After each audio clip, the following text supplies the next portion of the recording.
আজ 2026 সালের 12ই ফেব্রুয়ারি ত্রয়োদশ জাতীয় সংসদ নির্বাচন।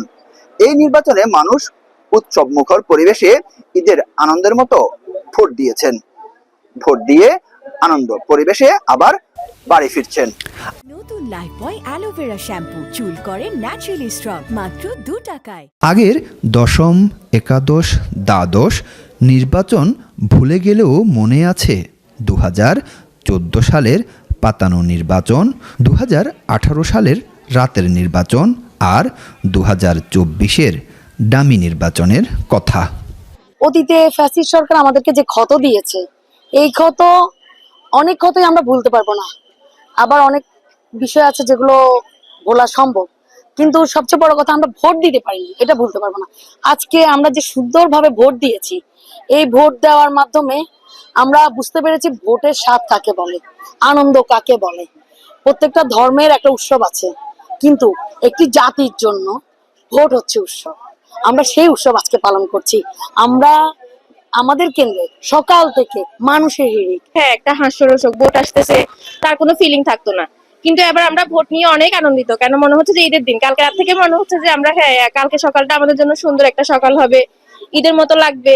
আমি এর আগেও 2024-এ যখন নির্বাচন ছিল তখনও ভোটার হয়েছিলাম, ভোট দিতে এসেও ভোট দিতে পারিনি।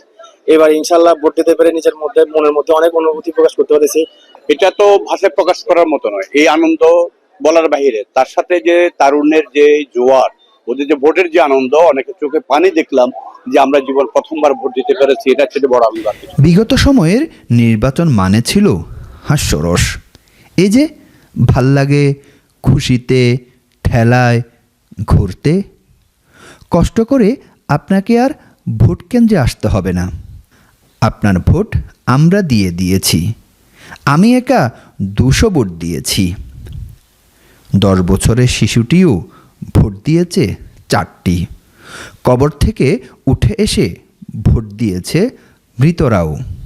এরকম কত শত রসগল্প সামাজিক যোগাযোগ মাধ্যমে রীতিমতো ভাইরাল হয়েছে। তাহলে এবারের চিত্র কেমন ছিল শোনা যাক। আগে আমাদের যে নির্বাচনগুলো ছিল, আমরা অনেক আগে ভোটার হয়েছি, কিন্তু আগে নির্বাচনগুলোতে আসলে তো এই জন্য বলতে হয়েছে ভাই আপনি চলে যাও, তো নির্বাচনটা হয়ে গেছে, আপনার ভোটটা হয়ে গেছে। মনে হচ্ছে যে আগে একটা নির্বাচনের যে পরিস্থিতি আমরা ফেস করছি বা দেখছি, যে মনে করেন নির্বাচন আসছে ঘুরতে খুশিতে খেলায়, হ্যাঁ, বাট এবারটা হচ্ছে যে না, এবার আমরা আমাদের নিজেরটা নিজেদের মতো করে দিতে পারছি। আমরা আসলে অতীতে এমন অনেক দেখছি যে এক একজনে 300, 400, 500 ভোট করেও দিছে, এবং বিগত 3টা নির্বাচনে আসলে এগুলা করছে। কারণ আমি আমার লাইফের ফার্স্ট ভোট দিতে আসলাম, চিন্তা করা যায় আমার বয়সী একজন মানুষ লাইফে ফার্স্ট ভোট দিতে আসছে। নির্বাচন অংশগ্রহণমূলক না হওয়ায় বিগত 17 বছরের নির্বাচনগুলোতে ভোটের আগেই জানতো ফলাফল, কে হচ্ছেন এমপি, কে হচ্ছেন প্রধানমন্ত্রী। কিন্তু এবারই ভোট গণনা পর্যন্ত অপেক্ষা করতে হচ্ছে। এখন যে ভদ্রলোক বাংলাদেশে আজকে প্রধানমন্ত্রী হবে, সে নিজেও জানে না কি হবে। আল্লাহ রাব্বুল আলামিন তাকে কবুল করে রাখছে, সে প্রধানমন্ত্রী হবে। শুধু মরা মানুষ পর্যন্ত ভোট দিয়েছে, আপনি শুনলে আশ্চর্য হয়ে যাবেন। এখন আমি ভোট কেন্দ্রে আসি, আমার কাছে এত ভালো লাগছে যেটা আমি হয়তো ভাষায় ব্যক্ত করতে পারবো না।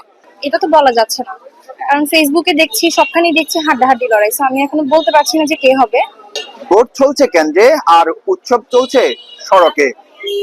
এই উৎসব ফিরে পেয়েছে মানুষ বহু বছর পর। আসলে আজকে তো উৎসবের মতো মনে হচ্ছে, ঈদের মতো একটা আমেজ সবসময় আমরা দেখতে পাচ্ছি। অতীতে যেটা আমরা দেখেছি আর কি, একজন ভোটার একাধিক ভোট দিত।